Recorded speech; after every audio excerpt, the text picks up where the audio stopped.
मित्रों, मैं Gajanan Sharma Sanskrit online classes में आप सभी का हार्दिक अभिनंदन और स्वागत करता हूँ। देखिए, इससे पूर्व जो हमारी कक्षा हुई थी उस कक्षा में हम छंद के बारे में अध्ययन कर रहे थे और छंद को हमने दो भागों में बांटा। फिर उसके भी दो भाग किए और छंद कितने प्रकार के हो गए? दो प्रकार के हो गए। मात्रिक छंद जिसे हम कहते हैं जाति, और एक हो गया वार्णिक छंद। आज हम जिसका अध्ययन करने वाले हैं, जहां हमने मात्रिक छंद में एक छंद को पढ़ा जिसका नाम था आर्या छंद। छंद का नाम क्या था? आर्या। यस्या प्रथमे पादे द्वादश मात्रास्तथा तृतीये भी अष्टादश द्वितीय चतुर्थ पंचदश ऐसा आर्य। और बात करें कि जिस छंद के प्रथमे पादे द्वादश मात्रा तथा तृतीय भी, जिस छंद के पहले और तीसरे पाद में, पाद का मतलब होता है चरण में, 12 प्रथमे पादे द्वादश मात्रा 12 मात्राएं होती है और तीसरे पाद में 12 मात्राएं होती हैं। देखिए, उसके बाद हमने पढ़ा कि जिस छंद के दूसरे पाद में 18 मात्राएं होती है और चतुर्थ पाद में 15 मात्राएं होती है, वह छंद आर्य छंद कहलाता है। उदाहरण पढ़ा हमने कि दानम भोग नाशः तिस्रः गतयो भवन्ति वित्तस्य यो न ददाति न भुंक्ते तस्य तर्त्यर्गतिर्भवति। आज हम वार्णिक छंद के बारे में अध्ययन करेंगे, यानी वर्णों की गणना करेंगे। और छंद कौन सा है भाई? दूसरे नंबर पे जिसको हम पढ़ने वाले हैं उसका नाम है वार्णिक छंद। वार्णिक का मतलब वार्णिक छंद। और वार्णिक छंद की बात करें तो जिस छंद में वर्णों की गिनती की जाती है, यानी जिस छंद में, जिन छंदों में या जिस छंद में वर्णों की गणना की जाती है, वे सभी वार्णिक छंद कहलाते हैं। तो इसका मतलब हुआ जिन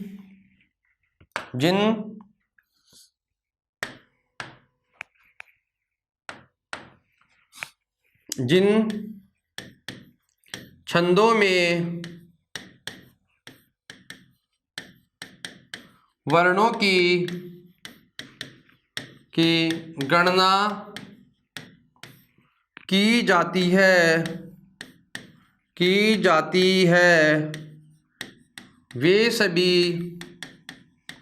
वे सभी वार्णिक छंद कहलाते हैं। वार्णिक छंद कहलाते हैं। कौन से छंद कहलाते हैं? वार्णिक छंद। तो यहाँ क्या करेंगे हम? वर्णों की क्या करेंगे? गणना करेंगे। यानी इन छंदों में हम अब किनकी गणना करेंगे? वर्णों की। पहले हम कर रहे थे मात्राओं की गणना, ठीक है। मात्राओं की गणना करने वाले छंद कहलाते हैं मात्रिक, जिसे हम कहते हैं जाति, ठीक है। जिसमें हमने एक छंद पढ़ा जिसका नाम था आर्या। आज हम जिन छंदों को पढ़ने वाले हैं उन छंदों की बात करें तो छंदों का नाम क्या है? वार्णिक। यानी वर्णों की क्या करेंगे? गणना करेंगे, ठीक है। अब वर्णों की गणना करें तो अब हम प्रारंभ करें। तो इसका जो पहला छंद है जिसकी हम बात करने वाले हैं वार्णिक की, उसका नाम है अनुष्टुप छंद। छंद का नाम क्या है भाई? अनुष्टुप। देखिए, छंद का नाम क्या है? अनुष्टुप छंद, ठीक है। अच्छा, अनुष्टुप की बात करें तो छंद का नाम क्या है? अनुष्टुप। देखिए, इसकी परिभाषा सबसे पहले अनुष्टुप छंद की क्या करते हैं हम लोग? परिभाषा की बात करते हैं। किसकी बात करते हैं? परिभाषा। और जो इस छंद की जो परिभाषा है वो दी गई है श्लोके षष्ठम गुरु गेयम सर्वत्रम लघु पंचमम द्विचतुष्पादयो ऋष्वम सप्तमम दीर्घमन्ययो। कि इसकी परिभाषा लिखी गई है श्लोके षष्ठम गुरु गेयम सर्वत्रम लघु पंचमम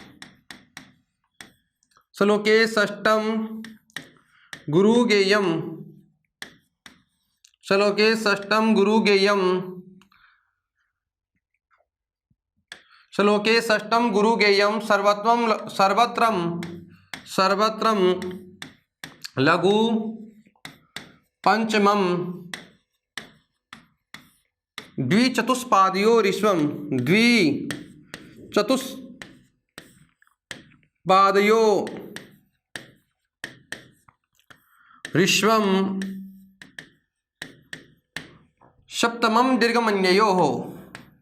सप्तमम दीर्घाम अन्ययो। देखो श्लोक क्या लिखा गया है। तो इस छंद की बात करें तो यह जो छंद है इसे आप कह सकते हैं संसार का छंदों का प्रथम छंद है, जिसकी मतलब सबसे प्राचीनतम छंद कहें या सबसे पहला जो छंद बना था, जिस छंद का निर्माण हुआ, उस छंद का नाम क्या है? अनुष्टुप। छंद का नाम क्या है? अनुष्टुप छंद है। इस अनुष्टुप छंद में प्रत्येक पाद में 8 जिसका मतलब 8 वर्ण होते हैं। कितने वर्ण होते हैं? 8। ठीक है। वर्ण की बात करें तो वर्ण जो होंगे उन वर्णों की बात करें तो देखिए, जैसे 1 2 3 4 5 6 7 8। ठीक है, 1 2 3 4 5 6 7 8। यहां मात्रा नहीं गिननी है, हमें वर्ण गिनना है। 1 2 3 4 5 6 7 8। 1 2 3 4 5 6 7 8। तो जो अनुष्टुप छंद है, इस अनुष्टुप छंद की बात करें तो अनुष्टुप छंद प्रत्येक छंद के कितने पाद होते हैं? 4 पाद होते हैं। और यहां पादों की बात करें तो इस छंद में प्रत्येक पाद में 8 वर्ण होते हैं। कितने वर्ण होते हैं? 8 वर्ण। ठीक है, चलो अब इसकी परिभाषा की बात करते हैं। जो इसकी नियम लिखा गया है उस परिभाषा की बात करें। श्लोके षष्टम गुरु गेयम कहता है कि श्लोक में जो भी हमारा श्लोक होगा, जो भी हमारा छंद होगा, अनुष्टुप छंद है, उस अनुष्टुप छंद में षष्टम गुरु गेयम जितने भी पाद हैं, चारों पादों में जो छठे नंबर का जो वर्ण होगा वो कैसा होगा? गुरु होगा। यानी छठे नंबर पे जो वर्ण है वो कैसा होगा? गुरु। सर्वत्रम लघु पंचमम, और पांचवा जो वर्ण होगा वो कैसा होगा? यानी पांचवा जो वर्ण होगा वो कैसा होगा? लघु। लघु का मतलब क्या होता है? छोटा। गुरु का मतलब बड़ा, लघु का मतलब छोटा होता है। अच्छा, आगे देखिए क्या लिखा है। द्विचतुष्पादयो ऋष्वम सप्तमम की जो 7वां वर्ण है वो 7वां जो वर्ण होगा, द्वि का मतलब दूसरे, चतु यानी चौथे, दूसरे और चौथे पाद में 7वां जो वर्ण होगा वो छोटा होगा। और दीर्घम अन्य, और अन्य स्थान पर, अन्य का मतलब जब दूसरा और चौथा हो गया तो बच गए कौन कौन से? पहला और तीसरा। तो पहले और तीसरे में 7वां वर्ण कैसा होगा? दीर्घ होगा। तो इसका मतलब ये हुआ, देखो इस श्लोक में ये नियम लागू करते हैं। तो श्लोक ये कहता है कि इस छंद का प्रत्येक पाद का जो छठा वर्ण होगा वो कैसा होगा? गुरु होगा। 1 2 3 4 5 और 6। देखो शब्द क्या है? देखो यहाँ गुरु, रे में किसकी मात्रा है? ऊ का मतलब बड़ा ऊ, तो ये कैसा है? बड़ा। ठीक है, सभी जगह देखो कैसा होना चाहिए? बड़ा होना चाहिए छठे नंबर का, है ना। 1 2 3 4 5 6। देखो आगे क्या है? यह है, तो आगे वाला वर्ण भी इसमें शामिल हो जाता है ना, गुरु। 1 2 3 4 5 6 गुरु। 1 2 3 4 5 6। आगे न है ना, हलंत वर्ण से पहले वाला वर्ण भी क्या हो जाता है? गुरु हो जाता है। ठीक है, चलो पांचवा क्या होना चाहिए? ऋष्व होना चाहिए। हमने छठा गिन लिया ना, पांचवा क्या होना चाहिए? छोटा। ऊ की मात्रा छोटी। देखो लघु में ऊ की मात्रा छोटी। अच्छा, यो बड़ा था ना, द छोटा। अच्छा, दीर्घ, दीर्घ में रेस में है, घ बचा हुआ है, ए की मात्रा है कैसा है? छोटा। आगे देखिए 7वां वर्ण, देखो 7वां वर्ण दूसरे और चौथे पाद में तो कैसा होना चाहिए? छोटा होना चाहिए, है ना, छोटा। ये लिखा है ना, और इधर क्या लिखा है? दीर्घ लिखा है। दूसरे और चौथे पाद में देखो दूसरा कौन सा है? ये रहा। तो दूसरे में देखो कैसा है? छोटा। बताओ। अच्छा, चौथे में भी कैसा है? ये छोटा, है ना। अच्छा, पहले बच गए कौन से? पहला और तीसरा, उनमें क्या होना चाहिए? दीर्घ होना चाहिए। गेम में बताओ कौन सा है? दीर्घ। और बताओ है के अंदर आगे शहर की मात्रा है, कौन सा हो गया? बड़ा। तो श्लोक का जो नियम है, जो श्लोक में हमें परिभाषा मिलती है, वह परिभाषा उस पर भी लागू होती है ना। तो यह परिभाषा लिखी गई है, क्या लिखी गई है कि श्लोके षष्टम गुरु गेयम सर्वत्रम लघु पंचमम द्विचतुष्पादयो ऋष्वम सप्तमम दीर्घमन्ययो। लिखा गया कि श्लोके षष्टम, कि इस श्लोक में, इस छंद में, अनुष्टुप छंद में प्रत्येक पाद में छठा वर्ण गुरु होगा। ठीक है, पांचवा वर्ण ऋष्व होगा। दूसरे और चौथे पाद का 7वां वर्ण छोटा होगा, और पहले और तीसरे पाद का 7वां वर्ण कैसा होगा? दीर्घ होगा। ठीक है, अब इसकी परिभाषा को हम लिख लेते हैं, है ना। चलो परिभाषा की ओर बढ़ते हैं। इसका अर्थ,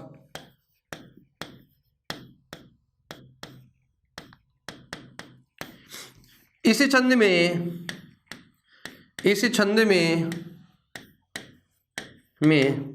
प्रत्येक पाद का मतलब क्या होता है भाई? चरण।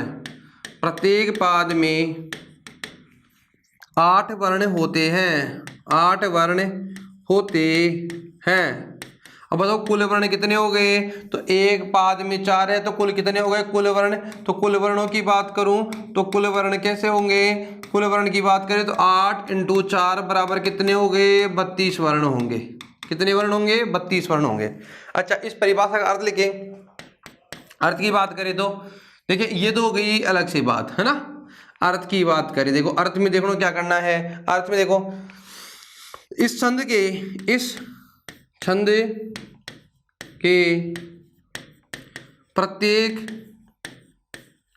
पाद में छठा वर्ण है ना, छठा वर्ण गुरु का मतलब बड़ा, तथा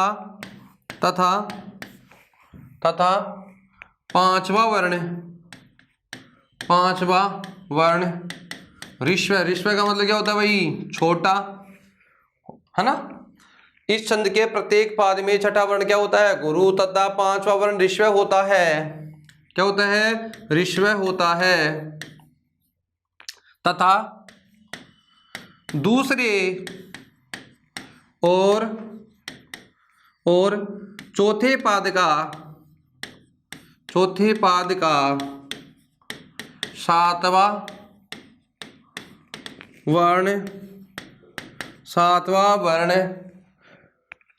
वर्ण ऋष्व तथा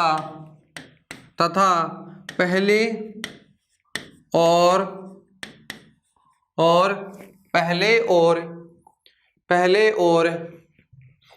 तीसरे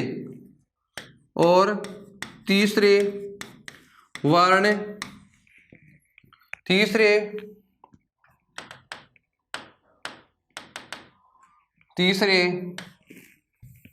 पहले और तीसरे पाद का सातवां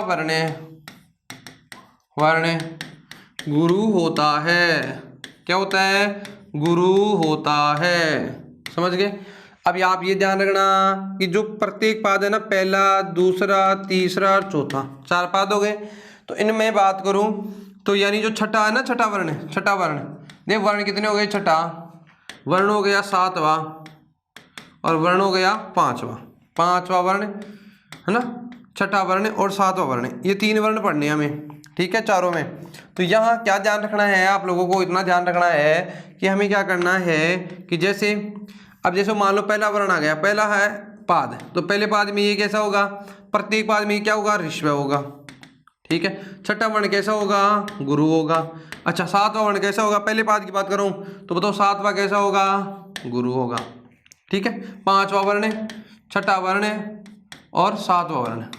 अच्छा, तो दूसरे पाद की बात करें, दूसरे पाद में ये सब में ऋष्व ही है ना, ये सब में गुरु है, ठीक है। इसमें ये ऋष्व है, ये गुरु। अब बताओ ये कैसा हो जाएगा? ऋष्व। तीसरे पाद की बात करें तो ये भी ऋष्व है, ये गुरु, और ये क्या हो जाएगा? गुरु।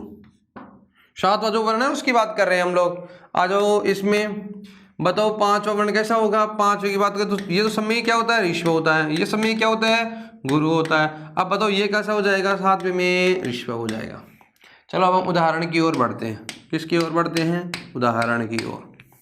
अब उदाहरण में हमें ऐसे उदाहरण लाने हैं यहाँ पर कि जिन उदाहरणों के अंदर प्रत्येक पाद में कितने वर्ण हो? 8 वर्ण हो। कितने वर्ण हो? 8 वर्ण। और कुल वर्ण कितने हो छंद में? 32 वर्ण हो, ठीक है। चलो श्लोक बोलता हूँ, देखें मैं। मुकम करोति वाचालम पंगुम लंघयेते गिरिम यत्कृपा तमहं वंदे परमानंद माधवम।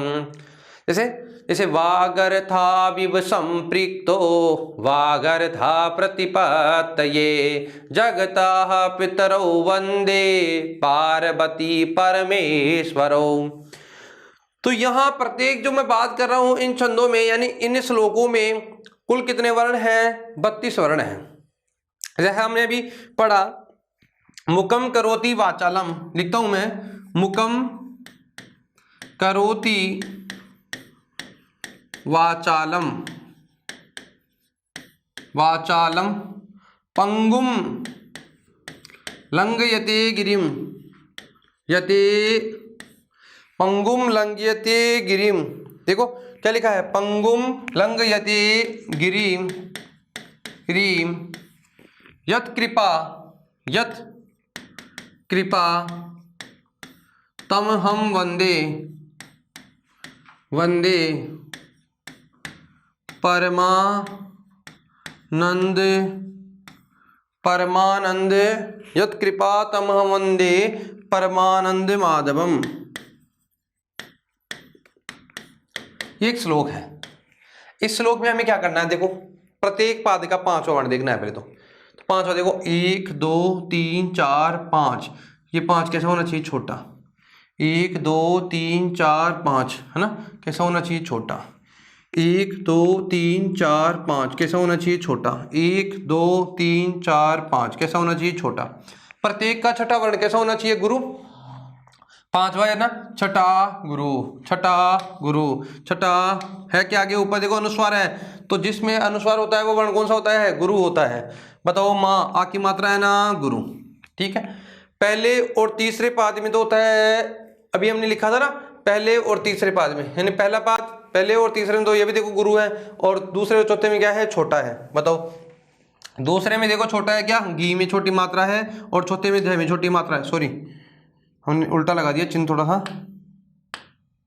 हाँ देखो, गिरी में छोटी मात्रा है, और माँ में भी, ध में भी कैसी मात्रा है, छोटी मात्रा है। ठीक है, आ जाओ पहले वा चालम, 7वां देखो गुरु, और इधर 7वां देखो वह के आगे न की मात्रा, न है ना हलंत वाला, तो ये भी क्या हो गया, गुरु। तो इसका मतलब ये हुआ, हमारा जो श्लोक है उस श्लोक की बात करते, तो यह हमारा श्लोक कैसा है, शुद्ध श्लोक है, इसमें कोई गलती नहीं है, क्योंकि अनुष्टुप छंद ये कहता है कुल वर्ण कितने होने चाहिए, 32। 1 2 3 4 5 6 7 8, 1 2 3 4 5 6 7 8, 1 2 3 4 5 6 7 8, 5 1 2 3 4 5 6 7 8, इसका मतलब 8 चौक 32। इस छंद में कितने हैं, इस श्लोक में 32 वर्ण है। प्रत्येक वर्ण की बात करें तो प्रत्येक 5वां जो वर्ण है उस 5वें वर्ण की बात करें तो ऋष्व है, छठा वर्ण गुरु है, पहले पाद का 7वां गुरु, दूसरा 7वां, दूसरे पाद का 7वां ऋष्व, तीसरे पाद का 7वां वर्ण गुरु, और चौथे पाद का 7वां ऋष्व है। इसका मतलब यह हमारा जो छंद है वह छंद कैसा है, इस जो हमारी जो परिभाषा पढ़ी थी हमने, श्लोके षष्ठम गुरु गेयम सर्वत्रम लघु पंचमम द्विचतुष्पादयो ऋष्वम सप्तमम दीर्घमन्ययो, तो वह परिभाषा कारगर सिद्ध होती है। इसके लिए अनुसार हमने जो उदाहरण पढ़ा वह भी क्या है, इसके अनुसार है। ठीक है, चलो अब हम आगे चलते हैं। देखिए, अब हम दूसरे श्लोक की बात करें, जैसे आपने पढ़ा होगा सेले सेले न माणिक्यम, है ना, पढ़ा है ना ये, तो सेले सेले न माणिक्यम मौक्तिकम न गजे गजे, है ना, तो साधु नहीं सर्वत्र चंदनम न बने बने, ऐसे बहुत सारे श्लोक हैं। मतलब अनुष्टुप छंद में तो इतने श्लोक, यानी इतने श्लोक प्राप्त होते हैं। सर्वाधिक जो छंद हमें या सर्वाधिक जो श्लोक प्राप्त होते हैं वो किसमें होते हैं, अनुष्टुप में प्राप्त होते हैं। चलो हम आगे चलते हैं, इसको आप समझ गए होंगे, दूसरे छंद की ओर बढ़ते हैं।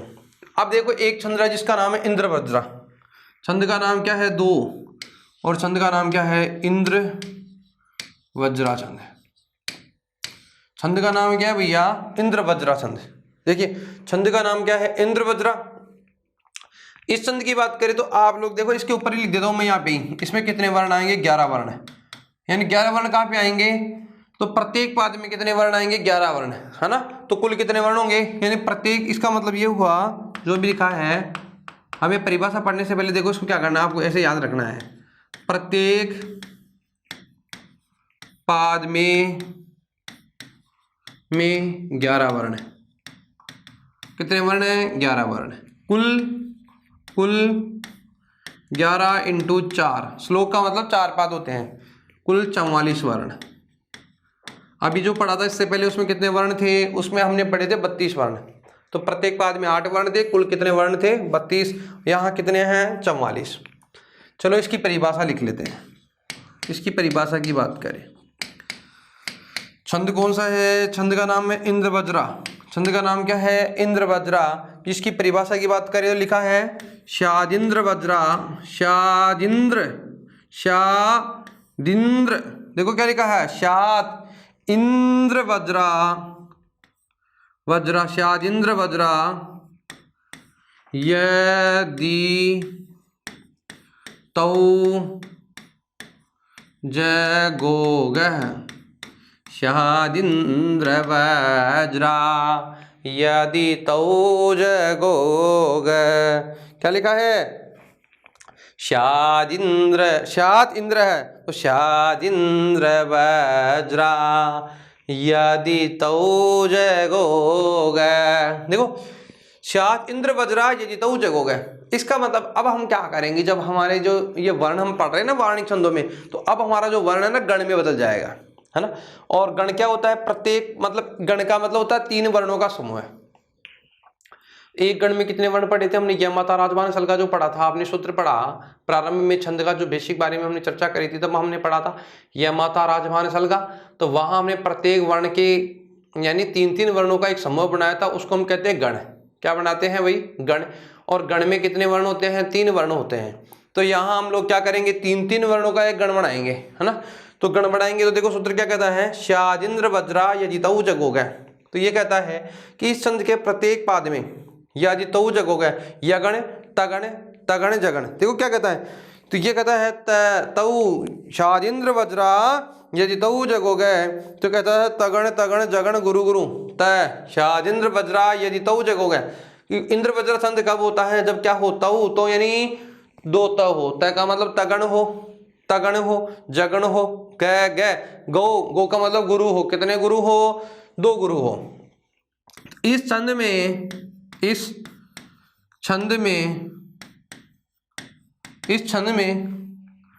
तगण तगण तगण तगण जगण, ठीक है। इस छंद में प्रत्येक पाद में, है ना, तो इस छंद में जो पाद है ना, इस छंद में प्रत्येक पाद का मतलब 11-11 जो वर्णों की बात करें ना, प्रत्येक पाद में, इस छंद में प्रत्येक पाद में तगण तगण जगण जगण गुरु गुरु होता है। देखो क्या होता है कि इस छंद में तगण तगण जगण देखो तगण तगण जगण गुरु गुरु होता है। तो इसका मतलब ये हुआ, अब यहाँ प्रत्येक जो पाद है उसमें कितने कितने वर्ण होने चाहिए, 11-11 होना चाहिए। तो 11 का पता लगाने के लिए परिभाषा को चेक करना पड़ेगा, परिभाषा में भी 11 है कि नहीं। हो सकता है परिभाषा ही गलत हो, तो गिनो भैया।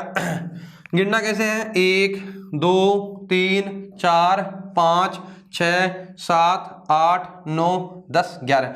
इसका मतलब 11 वर्ण तो है परिभाषा में। तो 11 वर्णों को आपको मात्रा नहीं गिननी है, वर्ण का मतलब होता है वर्ण, एक वर्ण का होना, ठीक है। ये से या, तो ये एक वर्ण हो गया, है ना। ये 1 2 3 4 5 6 7 8 9 10 11। अच्छा ये परिभाषा देखो पहले, तगण तगण, इस तगण का मतलब क्या है, तो तगण का मतलब तगण आना चाहिए ना। तो तगण का मतलब हमने सूत्र पढ़ा था ना, तब हमने पढ़ा था यह माता राजमान सलगा, तो उसमें पढ़ा था तगण का मतलब ता। तगण का मतलब क्या होता है भाई, तगण तगण, ठीक है। एक क्या है तगण तगण, एक है जगण, और एक है गुरु, और एक है गुरु। इसका मतलब होता है, हमने एक सूत्र पढ़ा था इसके लिए अलग अलग। तगण का मतलब होता है ताराज, इसका मतलब भी क्या होता है ताराज, इसका मतलब होता है जय भान, और गुरु का मतलब गुरु गुरु गुरु होता है। तो इसका मतलब चिन्ह लगाओ, इसके एस एस आई ऐसा होना चाहिए ना, एस एस आई, और इसमें क्या नाम ऐसा चिन्ह होना चाहिए, और यहाँ एस होना चाहिए, यहाँ एस होना चाहिए। मतलब इसमें जो परिभाषा होगी, परिभाषा ये कहती है, तो इसके ऊपर ही हम परिभाषा चेक कर लेते हैं पहले कि परिभाषा हमारी सिद्ध होती है कि नहीं, हमने सही लिखा है या नहीं लिखा है। तो इसको देखने के लिए अभी हमें क्या करना पड़ेगा, देखो स के साथ में ये मात्रा है, तो स आधा है ना, इसको तो हम जोड़ेंगे नहीं क्योंकि ये वर्ण कौन सा है, ये है, बताओ एस।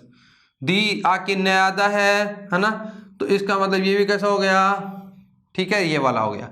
अच्छा देखो द सादिंद्र इंद्र, अब द है ना, अब द है तो आके सिंगल है, क्यों, हम बात करें तो शादिंद्र, तो से यादिंद्र, द की मात्रा छोटी थी लेकिन न और र के होने से यहाँ इधर आ गए, ठीक है। ये वर्ण कैसा बच गया, द, है ना, तो वर्ण छोटा है इसलिए इसमें कौन सी मात्रा आएगी, रिश्व मात्रा होगी। व देखो व के आगे देखो रे है ना, शादिंद्र व र जा, तो व में बड़ी, जा में छोटी, य में छोटी, ठीक है। आगे देखो यहाँ छोटी, यहाँ बड़ी, यहाँ छोटी, यहाँ गुरु, यहाँ गुरु। इसका मतलब समझ गए क्या, नहीं समझे। 3-3 का एक जोड़ा बनाओ, इसका मतलब एक गण बनेगा। 3 वर्णों का एक गण बनता है, 3 वर्णों का क्या बनता है, एक गण। ये छोटी स्व, ये अलग है, ये दोनों अलग अलग है। अब देखो हमने अभी एक नियम लिखा था, वो क्या कहता है, ताराज ताराज जबान। तो तगड़ का मतलब क्या था, ताराज। तो एस एस आई, तो इसका मतलब ये क्या हो गया, एस एस आई, इसका मतलब ये हो गया तगड़। फिर एस एस आई का मतलब क्या है, तगड़। फिर एस एस आई का नहीं है, अब आपकी बार क्या है, आई एस आई। आई एस आई का मतलब क्या है, जबान। इसके बाद में गुरु, और इसके बाद में गुरु। ठीक है, तो इसका मतलब हमारा जो नियम है, वो परिभाषा है, वो शुद्ध है। यानी परिभाषा का आकलन करने के लिए कि परिभाषा ठीक है या नहीं है, इसका पता लगाने के लिए हमें क्या करते हैं, हम लोग उसके ऊपर ही चिन्ह लगा करके देख लेते हैं कि हमने जो परिभाषा लिखी है वो कारगर है या नहीं। उसी में गलतियां होगी तो हमारा उदाहरण तो गलत होगा ही होगा। तो हमारी परिभाषा में क्या क्या आना चाहिए, तगण तगण जगण और गुरु गुरु आना चाहिए। तो इस संदर्भ में तगण तगण जगण गुरु गुरु होता है, क्या क्या होता है, ये होता है, यानी प्रत्येक पाद में, है ना। तो इसको हम लिख सकते हैं, यानी ये जो चीज है ना, क्या क्या, तगण तगण जगण गुरु गुरु, प्रत्येक पाद में, प्रत्येक पाद में तगण तगण जगण और दो गुरु होते हैं, दो गुरु होते हैं। ठीक है, समझ गए। परिभाषा क्या थी, स्यादिंद्र वज्रा यदि तौ जगोग। परिभाषा की बात हो गई। उदाहरण देखना है हमें, ऐसा उदाहरण लाना है जिसमें प्रत्येक पाद में कितने वर्ण हो, 11 वर्ण हो, और कुल वर्ण कितने हो, 44 हो। जैसे अर्थो ही कन्या पर की एव, है ना, तामद्य संप्रेष्य परिगृहीतो जातो ममायं विशदा प्रकाम प्रत्यर्पित अन्यास इवांतरात्मा। क्योंकि ये जो श्लोक है, इस श्लोक की बात करूं तो यह श्लोक यानी संसार के सर्वोत्कृष्ट नाटक, यानी अभिज्ञान शाकुंतलम कालिदास का नहीं है, अपितु तो संपूर्ण विश्व का सर्वोत्कृष्ट नाटक है, जिसमें मतलब जिसका एक श्लोक है जिसमें लिखा गया अर्थो ही कन्या प्रकीय एव। तो जो कणव ऋषि हैं, अपनी जब पुत्री का जब विवाह होता है और जब उसको अपने वहाँ उसको हस्तिनापुर भेजते हैं, है ना, दुष्यंत राजा के घर भेजते हैं, तो वो कहते हैं कि अर्थो ही कन्या प्रकीय एव, कि कन्याएं तो पराया धन होती है। तो कहता है कि ये कन्या तो क्या है, पराया धन है। कि जब आप भी समझते हैं कि कन्या पिता के जन्म लेती है और जब वो बड़ी हो जाती है तो उसको उसके मतलब वर के साथ उसको विदा कर दिया जाता है और दूसरे घर में वह प्रवेश कर जाती है। तो कहता है कि आज मैं आज वैसे खुश हो रहा हूँ जैसे किसी की कोई अमानत थी और मेरे पास धरोहर के रूप में रखी हुई थी, आज उसको मैं वापस लौटा करके उसको बहुत मतलब प्रसन्न हो रहा हूँ। लेकिन प्रसन्न कोई होता नहीं है, लेकिन वो एक कहने का भाव है। तो कह रहा है, तो यहाँ जो श्लोक है हम उसकी हम चर्चा कर रहे हैं, तो हम उदाहरण की ओर बढ़ते हैं। देखिए हमारा जो उदाहरण है उस उदाहरण की बात करें तो उदाहरण क्या है, तो उदाहरण को लिख लेते हैं, अर्थो ही कन्या प्रकीय एव, प्रकीय एव, अर्थो ही कन्या प्रकीय एव तामद्य संप्रेष्य परिगृहीतु, अर्थो ही कन्या प्रकीय एव तामद्य संप्रेष्य परिगृहीतु।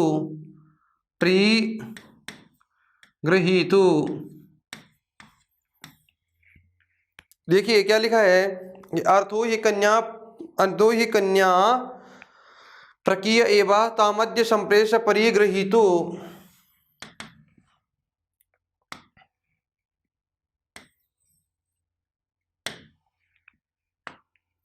परिगृहीतु जातो ममाय, जातो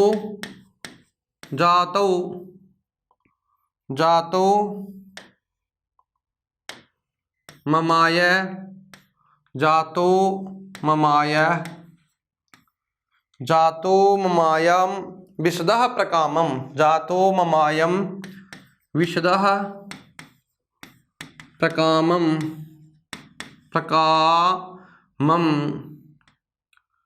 प्रत्यर्पितन्यास प्रत्यार्पित, प्रति अर्पित, अर्पित करके है ना, तो प्रत्यार्पित अन्यास, अन्यास इवांतरात्मा,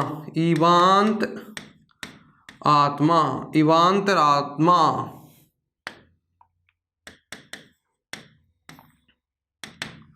देखिए श्लोक जो लिखा गया है उसकी बात करें तो जातो ममायम विस्तय प्रकारमम प्रत्यर्पितन्यास इवांतरात्मा। अर्थो ही कन्या प्रकीय एव। अब देखो इसमें चिन्ह लगाना है हमें, तो चिन्ह लगाएंगे तो देखो यहाँ पे सबसे पहले बात करें अरथो, देखो ए के साथ रह है, रे आधा है ना, इसलिए बताओ एस कैसा हो गया, ये हो गया बड़ा। अब बताओ इधर कैसा आएगा, ओ की मात्रा बड़ी होती है, ही छोटा आएगा, न आगे मिला हुआ है, या बड़ा छोटा, एक बड़ा छोटा और या ए में बड़ी मात्रा। अंतिम वर्ण क्या है, आवश्यकता अनुसार अंतिम जो वर्ण होता है ना पदगांत, वह आवश्यकता के अनुसार छोटा बड़ा हो जाता है। ठीक है, हमने पढ़ाई था। बताओ कैसा है, बड़ा, मैं छोटा है, लेकिन द और ये से ध्य बनता है ना, द और ये से ध्य बन गया। अरे ध्य जो बनना है किससे बनता है, द प्लस ये से। ठीक है, तो द भी तो है ना इसमें, तो ये कैसा हो गया, बड़ा छोटा, बड़ा बड़ा छोटा। बताओ कैसा है, छोटा छोटा। यहाँ देखिए री के आगे ग्रह, तो बड़ा छोटा बड़ा बड़ा। बताओ जा तो मैं माँ या माँ। बताओ छोटा, फिर छोटा बड़ा, इसमें आ गया ना पैर आ गया। ठीक है, छोटा बड़ा बड़ा। इधर देखिए बड़ा, क्योंकि तय आगे लिखा हुआ है ना, अर्पित में बड़ा हो गया। अब यहाँ रह इधर आ गया तो पी छोटा रह गया ना, छोटा, तय के आगे न है बड़ा, या बड़ा से छोटा, यू मात्रा छोटी होती है ना, वाह बड़ी, छोटा बड़ा और बड़ा। इसके जोड़े बनाओ, कितने कितने होने चाहिए, 3-3 का जोड़ा होना चाहिए, है ना। गण का मतलब 3-3 वर्णों का एक समूह होता है ना, गण होता है। आगे 2-2। बताओ क्या है, ताराज, ताराज, जबान और गुरु गुरु। देखो ताराज यानी तगण, तगण और तगण। तगण का चिन्ह आपने पढ़ लिया था। तगण में क्या आएगा, ताराज, तारा, S S I, S S I, I S I, S S. तो बताओ क्या है, S S I, S S I, I S I, S S. ठीक है, ताम मध्य में देखो इसका मतलब ये भी सही है, S S I, S S I, I S आई,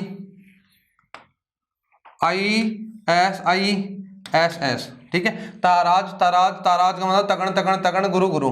इधर देखो, इधर देखो, S S I, I S I, S S I, S S I, I S I और S S, S S I, S S I, I S I, S S. ठीक है, इसका मतलब ये हुआ कि यहाँ जो हमारा जो छंद है, हमारा जो श्लोक है, वह इस परिभाषा के अनुसार है, इसमें कोई परिवर्तन नहीं है। यह इसका मतलब शुद्ध है। छंद का मतलब क्या है कि यह श्लोक को क्या है, शुद्ध और अशुद्ध, यानी जो छंद है उसका मतलब उसका क्या करता है, आकलन करवाता है कि यह शुद्ध है या नहीं है। तो देखिए अब यहाँ गणों की भी आप गिनना चाहो तो गिन सकते हो, 2 3 3 6 3 3 9 10 11। कितने वर्ण हो गए भाई, 11 वर्ण हो गए। इसमें भी 11 वर्ण है, इसमें भी 11 वर्ण है। कैसे गिने, 3 दिन का समूह कर लिया ना हमने, तो 3 एकम 3, 3 दूनी 6, 3 3 9, है ना, 9 और 2 11। ये भी कितने हैं, 11 वर्ण हैं। ये भी कितने हैं, 11 वर्ण हैं। इसका मतलब कुल कितने वर्ण हो गए, यानी 44 वर्ण हो गए। इसका मतलब हमारा जो छंद है उन छंद के परिभाषा के अनुसार हमारा उदाहरण है। इसका मतलब यह उदाहरण किसका है, यह उदाहरण इंद्रवज्रा छंद का उदाहरण है। ठीक है, आप समझ गए होंगे। एक बार फिर से रिपीट कर देता हूं। देखिए छंद है इंद्रवज्रा छंद। इस छंद के प्रत्येक पाद में 11 वर्ण होते हैं, कुल 11 × 4 यानी 44 वर्ण होते हैं। परिभाषा की बात करके लिखा गया शादिंद्र वज्रा यजितौ जगोगः, यानी इसके प्रत्येक पाद में तगण, तगण, तग और जगण, तगण, तगण, जगण 2 गुरु होते हैं, है ना। और तगण की परिभाषा में हमने पहले सूत्र पढ़ा था, ताराज, ताराज, जबान, गुरु गुरु, है ना। इसके लिए हमने एक श्लोक लिखा जिसका नाम था अर्थो ही कन्या प्रकीय एवं तामध्य संप्रेष्य प्रियगृहीतु जातो ममायम विस्ता प्रकामम प्रत्यर्पित अन्यास इवांतरात्मा। तो यहाँ पर हमने इस छंद की आकलन किया और परिभाषा जो हमारी थी उसके अनुसार यहाँ तरा, तगण, तगण, तगण, गुरु, गुरु, है ना। इसका मतलब ये हुआ, गए का मतलब गुरु और इसका मतलब भी गुरु। तो देखो 9 मतलब 3 तो इसमें हो गए, 3 वर्ण, तो 3 इसमें हो गए, 3 इसमें हो गए, गुरु गुरु, कुल कितने वर्ण हो गए? 11। तो पूरे श्लोक की बात करें तो पूरे श्लोक में कितने वर्ण हो गए? 44 वर्ण हो गए। और ये जो हमारा छंद था वह क्या होता है भाई साहब? इसी के साथ संपूर्ण यानी समाप्त होता है। ठीक है, अब हम चलो आगे चलते हैं। आगे एक छंद है जिसकी हम बात करें, और उस छंद की बात करें तो छंद का नाम है उपेंद्र वज्रा। उपेंद्र वज्रा, छंद का नाम क्या है? उपेंद्र वज्रा। ठीक है, अब हम जो अभी छंद पढ़े थे उस छंद में कितने वर्ण थे? 11 वर्ण थे। और अब जो छंद पढ़ने वाले हैं उसमें भी कितने वर्ण हैं? 11 वर्ण हैं। तो ये जो छंद है ना 11-11 वर्णों के छंद है। कितने कितने वर्णों के छंद हैं? 11-11 वर्णों के छंद है ना। अब उपेंद्र वज्रा इसकी बात करें तो ये जो छंद है, ठीक है, इस छंद को जैसे इसकी परिभाषा की बात करो, स्यादिंद्र वज्रा यदि तौ जगोग, नहीं सॉरी, ये जो छंद है वो उपेंद्र वज्रा जतचास्त, तो उपेंद्र वज्रा पढ़ रहे हैं, शादिंद्र वज्रा तो इंद्र वज्रा की परिभाषा हो गई। अभी हमने पढ़ी थी ना, शादिंद्र वज्रा यदि तौ जगोग, 11 थी उसमें भी, यहाँ पे भी 11 होंगे। तो इसकी परिभाषा की बात करें तो उपेंद्र वज्रा जतजास्ता तो गो। तो क्या है कि यहाँ पर वहां पर प्रत्येक छंद में, यानी दोनों छंदों की बात करें तो यहाँ पर भी प्रत्येक पाद में 11 वर्ण होते हैं। 11 वर्ण होते हैं प्रत्येक पाद में। वही कितने वर्ण होंगे? 11। ठीक है, कुल वर्ण की बात करें 11 × 4 बराबर 44 वर्ण। अब देखो दोनों, अब यहाँ उन दोनों में फर्क इतना ही है कि यहाँ जो परिभाषा होगी थोड़ी उससे विपरीत होगी। तो यहाँ हम परिभाषा की बात करें तो परिभाषा कैसी होगी? उससे थोड़ी डिफरेंट, यानी उससे अलावा जो इसमें क्या होती है? परिभाषा होती है। ठीक है।